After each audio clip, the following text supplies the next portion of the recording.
Isinailalim na sa state of calamity ang Iligan City dahil sa pagbahang dulot ng bagyong Basyang. Baha at landslide din ang dulot ng bagyo sa iba pang bahagi ng Mindanao. At sa Cagayan de Oro City, 4 ang patay sa landslide. Mula po sa Misamis Oriental, saksi live si James Paulo Yap ng GMA Regional TV. James? Pia, ilang mga istruktura ang sa Iligan City ang nasira, bunsod nga ng pagbaha dulot ng bagyong Basyang. Samantala, 4 na magkakaanak ang nasawi dahil na tabunan ng landslide ang kanilang bahay sa Cagayan de Oro City. Atras lang tagamaya kay medyo delikado. Hala! Kukunan lang sana ng isang residente ang level ng tubig sa ilog nang biglang Hala ka, Ginoo ko! nawasak ng malakas na ragasan ng tubig ang steel bridge sa lugar. Hala ka, Ginoo ko! Wala na! Malapapel na iwinasiwas ng tubig ang naturang tulay sa Pugaan, Iligan City. Mahigit 1 taon pa lang mula nang matapos ito. Ayon sa uploader ng video, lumikas na sila nang mas tumaas pa ang tubig matapos ang ilang minuto. Malakas na ragasari ng tubig ang sumalubong sa mga residente sa First Riverside, Barangay Palao. Hala! Sa lakas nito, inanod ang parte ng istrukturang yan. Damay, pati ang iba pang istruktura malapit sa ilog. Nanggawas na sila buyo. Sa Barangay Abono, ilang alagang baboy ang nalunod. Ayon sa uploader ng video, 4 lang sa 15 baboy ang naisalba.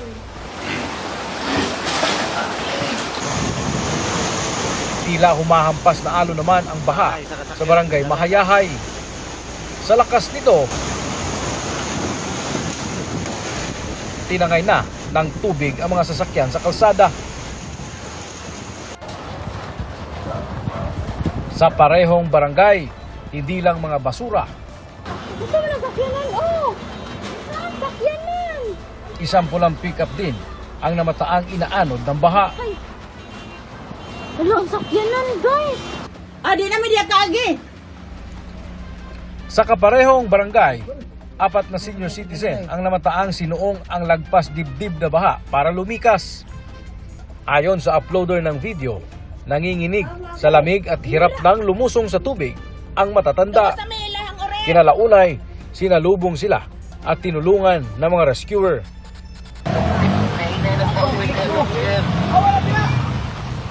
Sa lakas ng hagupit ng bagyo, binaha naman ang Tubod Bridge sa pagitan ng Barangay Tubod at Barangay Mahayahay. Nabalot ito ng basura at putik, kaya pansamantala itong isinara ng mga otoridad. Pagsapit ng umaga, mas makikita ang bakas na iniwan ng bagyo.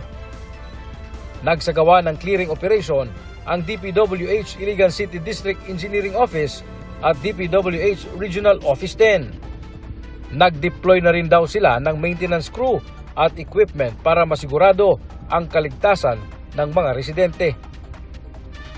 Sinuong naman ng ilang rescuer ng Iligan City DRRMO ang baha sa Barangay Hinaplanon para ilikas ang mga residente.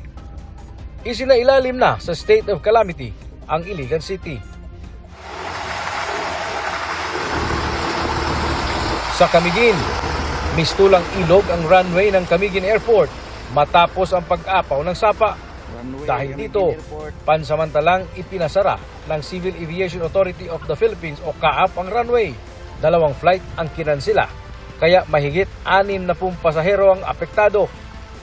Kalaunay humupa rin ang baha.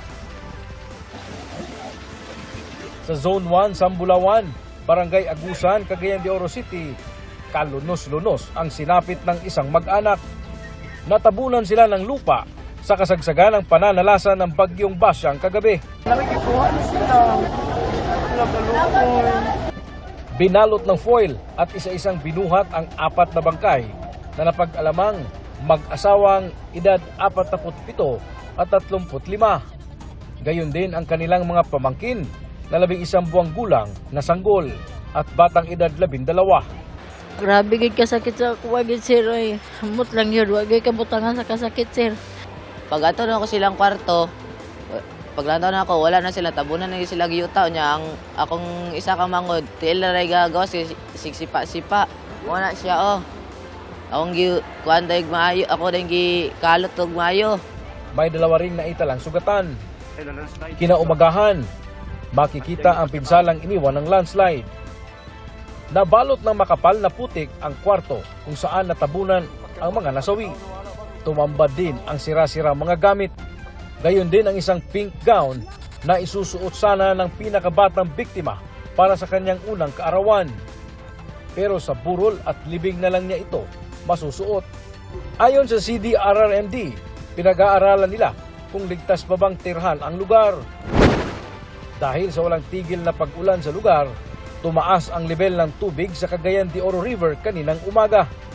Ayon sa Cagayan de Oro City Information Office, inabisuhan na nila ang mga residenteng nakatira sa mababang lugar at malapit sa ilog na maging alerto.